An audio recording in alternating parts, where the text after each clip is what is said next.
Hi everyone, welcome to Lamsa's Wednesday webinar. I'll be presenting for today. I'm Karma Hayek and I'll be presenting the topic about caffeine. So let me just share screen and then we can get started. Okay. So my topic today is caffeine, and what I'll be aiming to know is how addicted are we? And is caffeine addiction actually a real thing? So the key points for today are first, knowing what caffeine is. Second, knowing caffeine's effects on the brain. Is it actually an addiction or is it just a dependence? Why does caffeine become addictive and how much is too much? The difference between caffeine addiction and other addictions. And finally, I'll be giving a few tips for breaking the habit. So first, what is caffeine? So I know that, for example, many of my friends, or I know many people who tell me that they can't function in the morning unless they've had their coffee, or that they're a zombie because they haven't had their morning coffee. So there are clearly many people who in their day-to-day lives know that they need caffeine to be able to function. And we clearly all know that the most regular and the most common source of caffeine is coffee. But what is caffeine exactly? So first, it's a natural stimulant that's commonly found in tea, coffee, and cacao plants. This means that there are many, many sources of caffeine, including a few hidden ones, like, for example, a chocolate tablet or even green tea and stuff like that. The word stimulant here means that it'll accelerate all connections and all synapses that are actually done in the brain. So that's why it stimulates your brain and it keeps it a bit more awake.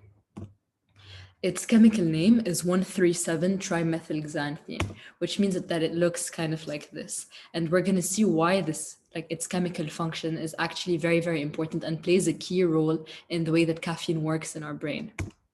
So caffeine works by stimulating the brain and the central nervous system, and it helps you stay alert and prevent the onset of tiredness. So that's why you hear people tell you, for example, don't drink coffee before going to bed, you'll stay awake. It is true because the main goal of caffeine is to keep you awake. So it's a bitter white powder. When we isolate it in the lab, that's what we'll find. This is what caffeine actually is. It's not necessarily the coffee bean itself. It's more like a bitter white powder that you can isolate in the lab.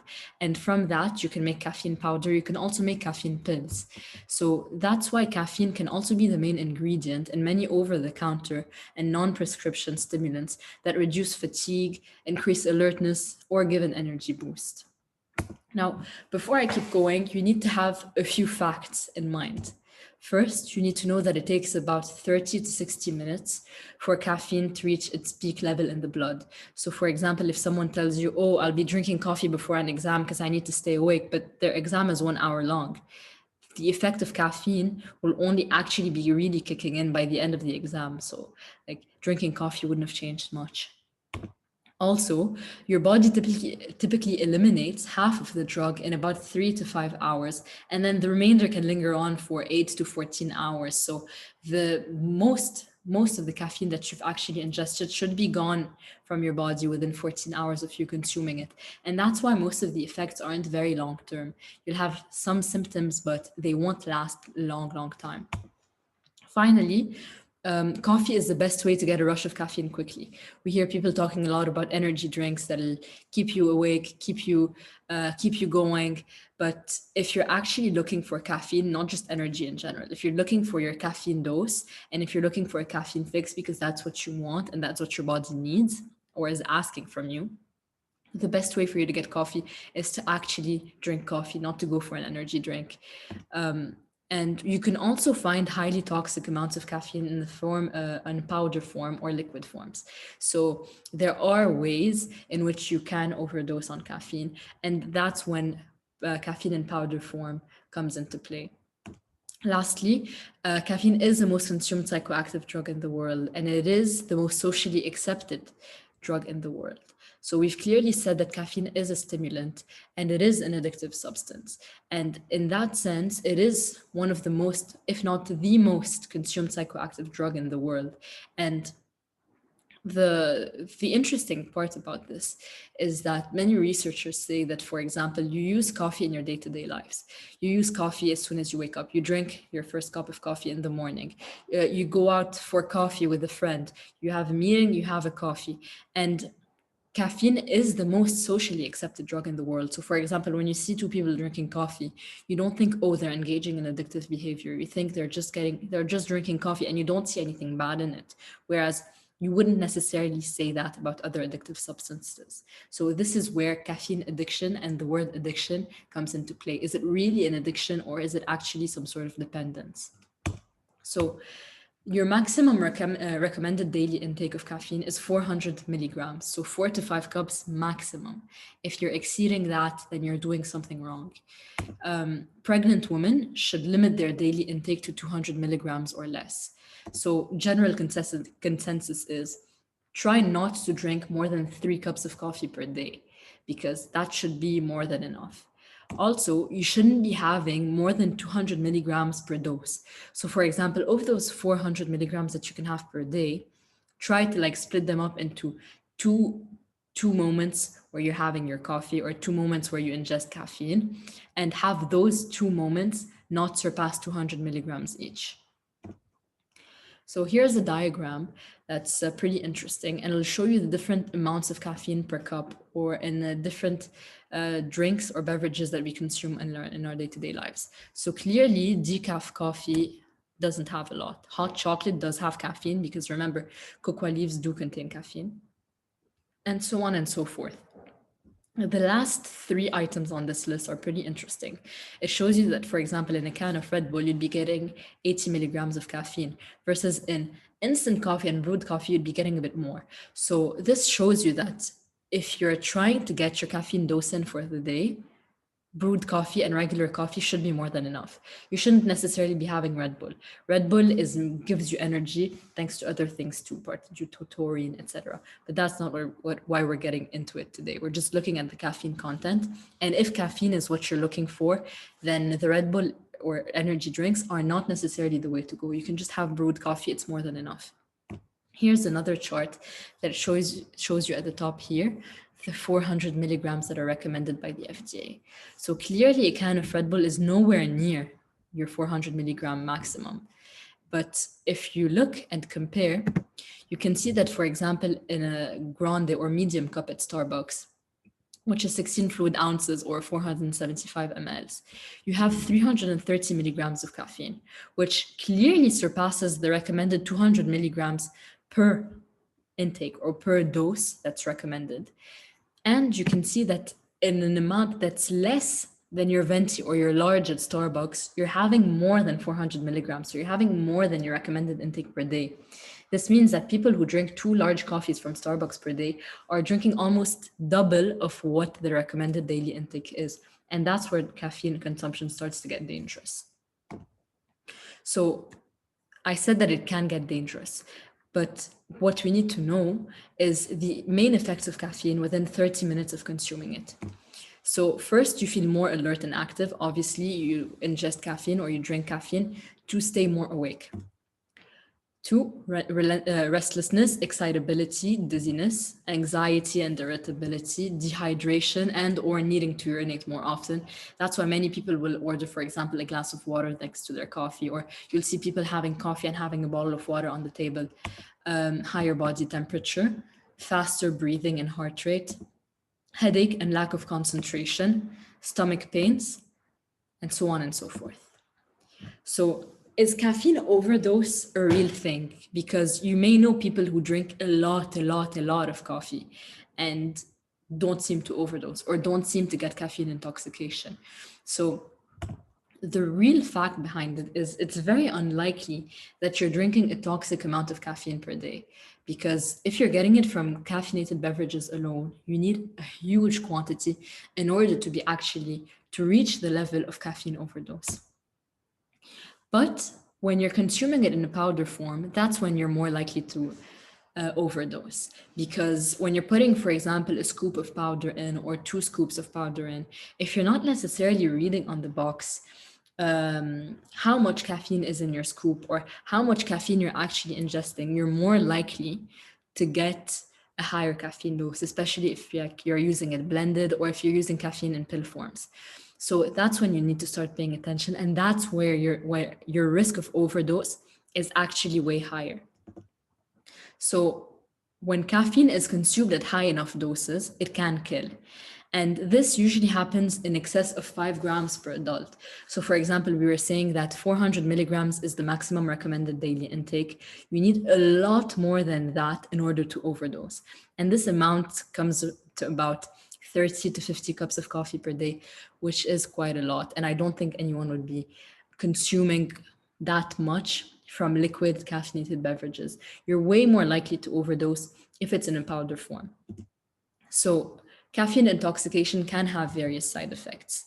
And first, tremors, also called the jitters, trembling and stuff like that, nausea and vomiting, abdominal pain, diarrhea, rapid breathing, nervousness, anxiety, irritability, agitation, very fast and irregular heart rate, tachycardia, confusion and panic attack, and finally seizures. So caffeine overdose has to be taken seriously because it can lead to some major side effects, including seizures, which are clearly very dangerous. So that's why we're here today. We're shedding light on the fact that coffee, even though it is mostly consumed in very safe doses, you do have instances where caffeine overdose does happen. And there have been instances where people have died due to caffeine overdose because these symptoms of intoxication are very, very dangerous and should be taken very seriously. So how does caffeine work exactly on the brain, and how do we, quote unquote, get addicted to it? If we look at caffeine and compare it to another molecule that's produced in our body that's called adenosine, we can see clearly that caffeine has 2 nitrogen rings, and so does adenosine right here. So these two are very structurally similar, and they're so similar to the point where caffeine can actually bind to adenosine receptors in the brain.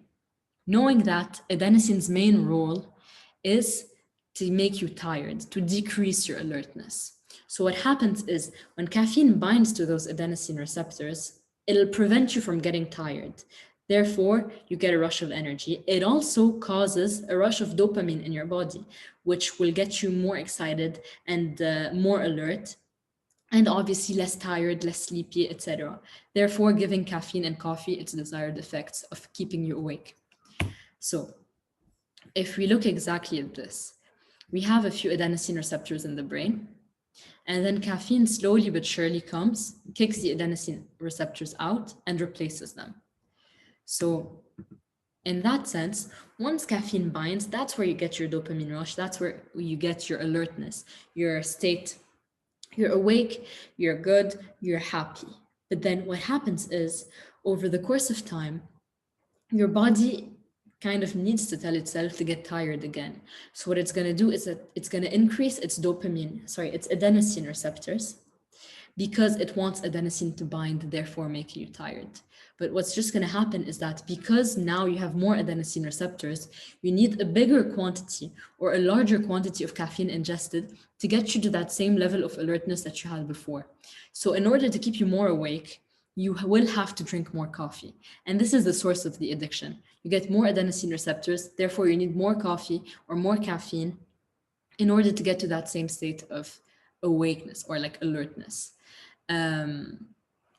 And this is the source of the addictive behavior. You just need more and more and more. You build a higher tolerance, and therefore you start consuming more. So this is where we need to know the difference between the addiction and the dependence, and why some professionals are actually skeptical of the actual addiction to caffeine and call it more of a dependence. So clearly we know that compared to many drug addictions, the effects of caffeine are relatively short term. Like I've said before, caffeine will be ejected from your body or released from your body entirely after around 14 hours of staying in your body. So you won't have any caffeine left. And that obviously the effects won't last. Also, after stopping caffeine, you only need to get through about 7 to 12 days of symptoms, including headaches, lack of concentration, drowsiness, irritability, and flu-like symptoms. Around 50% of people who have tried quitting caffeine have reported a very, very, very intense headache or a so-called caffeine migraine that prevents them from stopping coffee. Because they get this huge headache, they try to go back to it. And this is also the source of the addiction. The headache itself is very, very important and plays a key role in people actually going back to drinking coffee to stop the headache. Around 13% of people who have stopped caffeine report side effects to the point where it impairs their daily lives.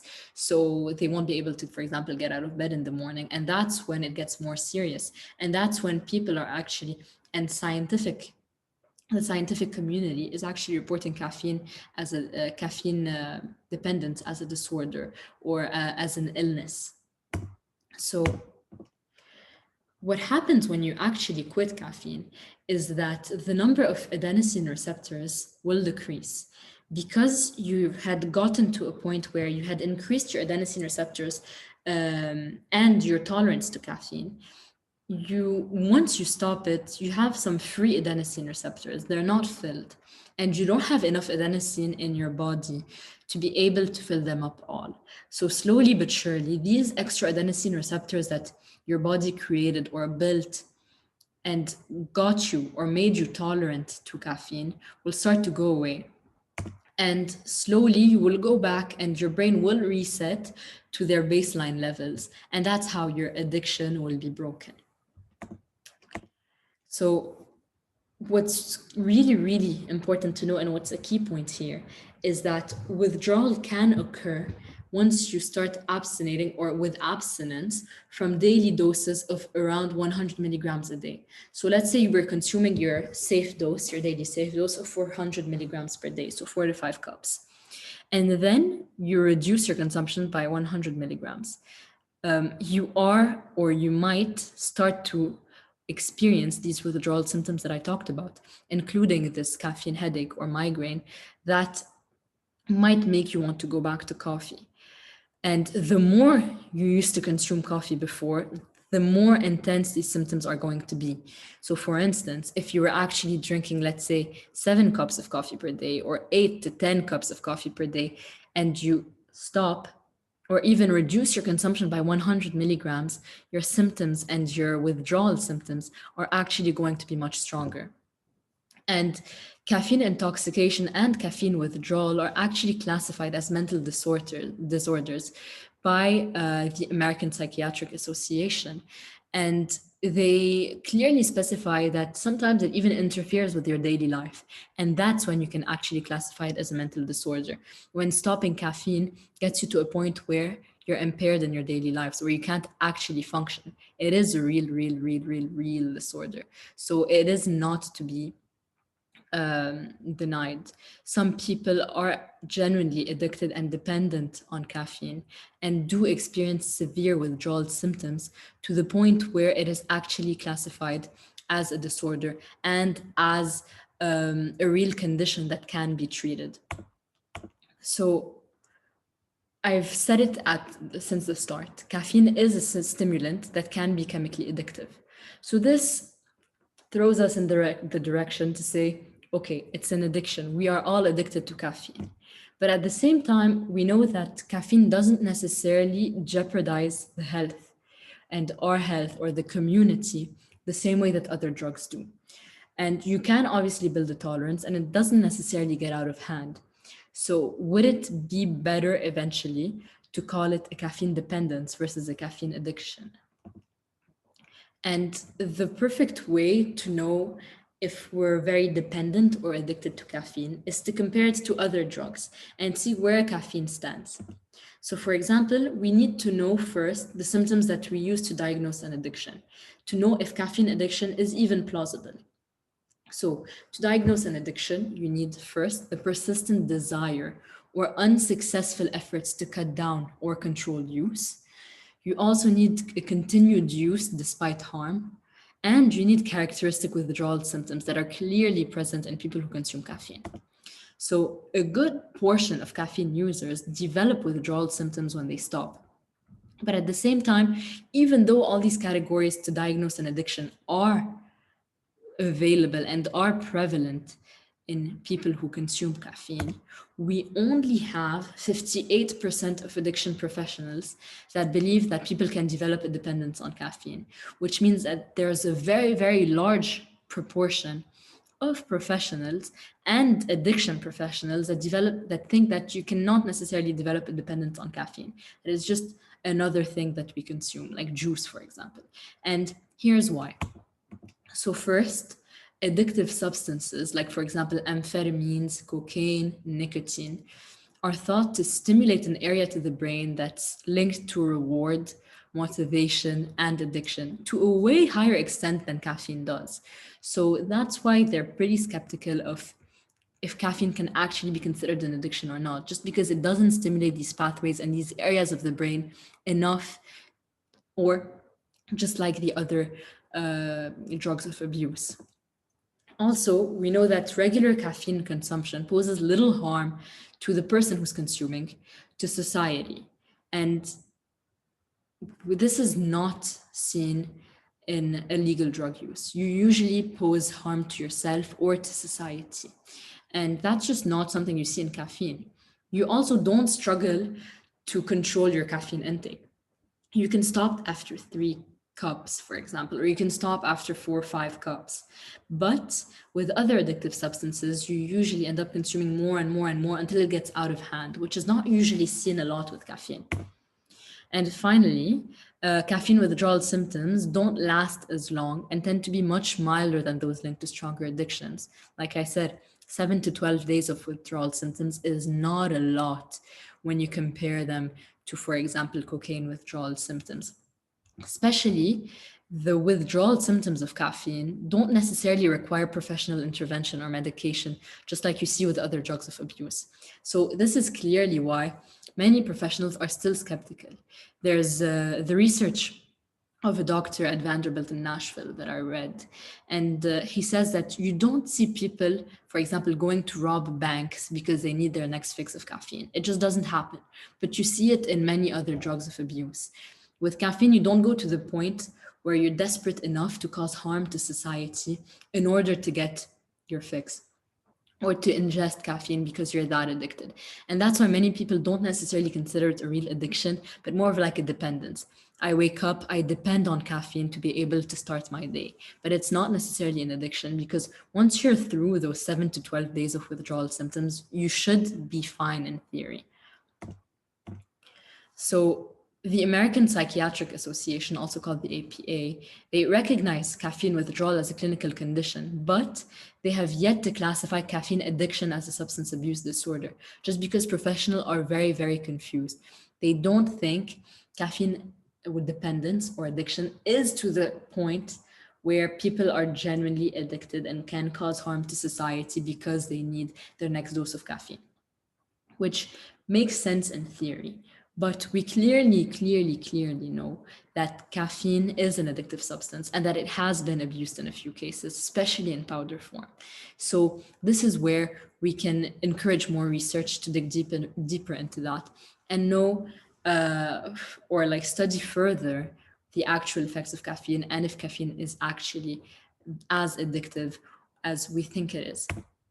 And the World Health Organization, the WHO, officially recognizes caffeine dependence as a syndrome. So it is clear that many people are dependent on caffeine. But to go to say that they're actually addicted is not a thing. But we have clearly seen that caffeine addiction can happen, that caffeine intoxication can happen, that overdoses have happened over the years. So we cannot just hide the fact that caffeine addiction doesn't exist. And we need to shed light on that. So these are the key ideas you need to remember. First, people who consume caffeine every day are more likely to be dependent on the drug. Caffeine use is socially acceptable, and because people who consume it in large amounts, and especially people who consume it in large amounts, aren't thought of acting like addicts. So you don't see people in a coffee shop and think, oh, they're acting in an addictive behavior. You just don't think that. Caffeine is also not considered highly addictive just because when compared to other drugs and other substances, it just doesn't give the same side effects. It's milder and it doesn't give you that extreme dependence that other substances of abuse might give you. Also, people's need for caffeine is a different order of magnitude compared to an addiction to opioid drugs of caffeine. You don't need it to the point where you're going to rob a bank, just like that researcher said. And finally, there have been instances of caffeine overdose. So we can't just blatantly deny the fact that caffeine addiction doesn't exist, because people have overdosed on caffeine, and because caffeine exists in powder form and people have been taking pills of caffeine just to be able to stay awake. So here are a few tips for breaking the habit. You can proceed in two different ways. So you can either go through the gradual method and gradually reduce the amount of caffeine consumed daily, or you can just quit cold turkey and stop consuming caffeine all at once. So if you're going to start reducing caffeine consumption gradually, it is recommended that you step down the dose by 10 to 30 milligrams every 3 days until your desired caffeine consumption is reached, or until a zero daily caffeine amount is achieved. This does have a few pros and cons. First, your withdrawal symptoms are much less severe and can be completely avoided if you're just reducing by 10 to 30 milligrams every 3 days. And most people can continue to function, be productive, and you have mild to no caffeine headache to deal with. And finally, it is way less shocking to the system. A con to that is that you take longer to detox depending on the beginning daily dose amount. So for example, if you started with 600 milligrams of caffeine, it will take you a while and a long time to reduce it by 10 to 30 milligrams every 3 days. So it's going to be a long process. And this method also requires you to know how much caffeine you're consuming at all times. So for example, you were at 400 milligrams and now you want to go down to 370. But how will you actually know how much you're actually consuming? How can you measure 370 milligrams of caffeine? This actually makes it harder. So this is, for example, a few practical examples of how you can proceed with this method. You can, for instance, reduce your coffee intake by a quarter of a cup every 2 to 3 days. So this is actually difficult if you can't make coffee at home, and will be harder to measure. So you can't just go at Starbucks and tell them, oh, make me a quarter less of a cup than you made me yesterday. It just doesn't work that way. Energy drinks can also be reduced by a quarter of a can every 2 to 3 days. Soda can be reduced by cutting back half a can every 2 to 3 days, or by a quarter of a bottle if you're drinking in those 16 fluid ounces size. Tea also has caffeine, and you can reduce that consumption by drinking, for example, half a cup less every 2 to 3 days. Another method is quitting cold turkey. So you stop consuming caffeine all at once from one day to another. You just stop and don't ingest caffeine in any way. A clear pro is that it is the fastest way to detox from caffeine. And it will also make you realize the influence of the substance on the way your body functions. You will experience those withdrawal symptoms. So you will actually feel how much you need caffeine to function. And this might motivate you to stop caffeine all at once, because you realize that you're actually very dependent on it. A few cons to that are that it can produce severe caffeine withdrawal symptoms, just like the caffeine headache. And this will make you more likely to go back to caffeine just because the withdrawal symptoms can be very, very, very strong. There are other tips for breaking the habit. Like, for example, you can gradually reduce the caffeine content of your beverage. So let's say we're drinking 3 cups of coffee per day. You can switch the last one to half calf or decaf, or switch the last one, for example, to herbal tea before you start quitting altogether. And then slowly continue reducing your caffeine consumption throughout the day. Also, you can replace caffeinated beverages with herbal teas. For example, you'll soothe your symptoms like dehydration and stuff like that. What you can also do is get extra sleep, because these adenosine receptors and the adenosine molecules in your body are basically telling you, please go to sleep. Like, you need to fall asleep, you're tired. And so you just need to get extra sleep to be able to combat this fatigue and grogginess and reset your adenosine receptor levels in your brain a bit quicker. Also, you can get a more natural boost of energy without caffeine. So let's say you're used to your morning coffee to get your energy. You can instead go for a morning run or do a quick workout instead. This will give you the energy that caffeine could have given you instead. So finally, as a conclusion, caffeine is a natural stimulant, which means that it'll make the connections in your brain faster. And it works by stimulating the brain and central nervous system, and it will help you stay alert and prevent the onset of tiredness. So you'll drink coffee if you want to stay more alert or more awake. Also, caffeine blocks the adenosine receptors in the brain and therefore makes you feel more awake and alert because the role of adenosine in the body is to make you feel tired. So if you're blocking these adenosine receptors, then you're actually going to be more awake. You need to avoid drinking more than 3 cups of coffee per day, and you need to clearly avoid trying to go over 400 milligrams of caffeine per day. Caffeine addiction and or dependence can be considered a clinical condition, especially if the side effects impair your daily life. And this happens a lot. And that's why caffeine dependence or caffeine addiction is actually a real thing. Because people, when they stop caffeine, can clearly feel side effects and withdrawal symptoms that can sometimes impair their daily lives. And that's why it is actually considered an illness, or it is considered an important case and is recognized in the medical community because it is a real thing. Also, dying from a caffeine overdose is unlikely but can happen, especially if you're consuming caffeine in a powdered form. Also, it is found in a powder or pill form, and it can be used in medication for various purposes, usually to keep you awake. Finally, there are different ways to break the caffeine habit, and you can switch to safer drinks, for example, herbal tea, water, etc. All you have to do is reduce your caffeine consumption gradually, slowly but surely, at a pace of around 10 to 30 milligrams per day, and you should be fine as long as you have an end goal that is, for example, zero caffeine consumption or a specific caffeine consumption goal. You can slowly reduce your intake, and then you'll get there eventually with minimal withdrawal symptoms. But it takes more time than quitting just cold turkey. So that's it for today. I'll be sticking around if you have any more questions. I'm here. And I hope you enjoyed the webinar. It's been a pleasure presenting it, and I hope to see you all soon.